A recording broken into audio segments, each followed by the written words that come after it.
Assalamualaikum warahmatullahi wabarakatuh. Kita bertemu kembali pada mata pelajaran prosedur darurat.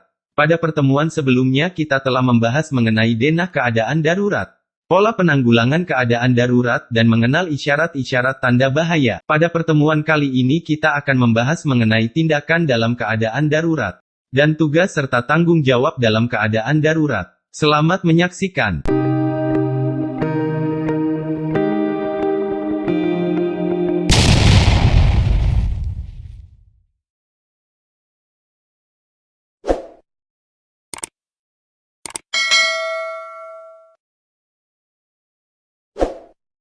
Pada pertemuan sebelumnya kita telah mempelajari tentang jenis-jenis alarm dan isyarat tanda bahaya. Yang akan kita pelajari sekarang adalah bagaimana tindakan dari awak kapal pada saat terjadi keadaan darurat yang ditandai dengan adanya alarm atau isyarat tanda bahaya. Tindakan dan tanggung jawab dalam keadaan darurat. Sebelum kita melakukan tindakan jika terjadi keadaan darurat, terlebih dahulu kita mengenal sijil darurat atau muster list. Sijil darurat adalah daftar yang menunjukkan tugas-tugas dan tanggung jawab awak kapal pada saat terjadi keadaan darurat. Ada beberapa jenis sijil darurat, di antaranya adalah sijil kebakaran, sijil meninggalkan kapal atau abandon ship, sijil orang jatuh ke laut atau man overboard. Berikut adalah contoh dari sijil meninggalkan kapal. Penumpang memakai life jacket. Nakoda bertugas memegang komando di anjungan dan mengusahakan hubungan keluar dengan posisi berada di anjungan. Mualim 1 bertugas sebagai komandan untuk menyiapkan alat-alat penolong dan komandan life raft, komunikasi dan anjungan, dengan posisi berada di muster station. Mualim 2 bertugas sebagai pemimpin life raft nomor 13, 5, 7, 9. Dengan posisi inflatable life raft, ILR, sebelah kanan. Mualim 3 bertugas sebagai pemimpin life raft nomor 2, 4, 6, 8, 10.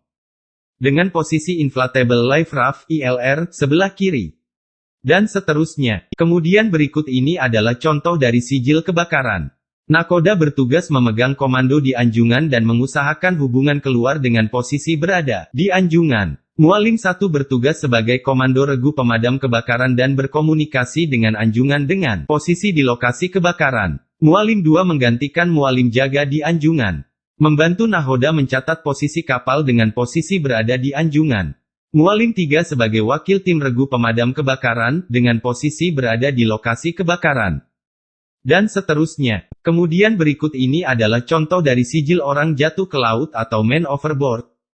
Nakoda bertugas memegang komando umum di anjungan serta olah gerak kapal dengan posisi berada di anjungan. Mualim 1 komando evakuasi korban dan komunikasi dengan anjungan dengan posisi di lokasi evakuasi. Mualim 2 menggantikan mualim jaga dan mencatat posisi kapal dengan posisi berada di anjungan. Mualim 3 sebagai komando regu rescue boat dan komunikasi dengan anjungan dengan posisi berada di rescue boat, dan seterusnya. Para awak kapal yaitu nahoda dan ABK harus mengetahui sijil darurat, agar tindakan yang dilakukan pada saat terjadi keadaan darurat sesuai dengan yang tertulis pada sijil sehingga tidak terjadi keributan, atau tumpang tindih tanggung jawab dan lain-lain yang mengakibatkan penanggulangan keadaan darurat menjadi tidak produktif. Pada saat terjadi keadaan darurat para ABK harus mampu bertindak di luar kepala atau secara otomatis bergerak tanpa perlu dikomando lagi.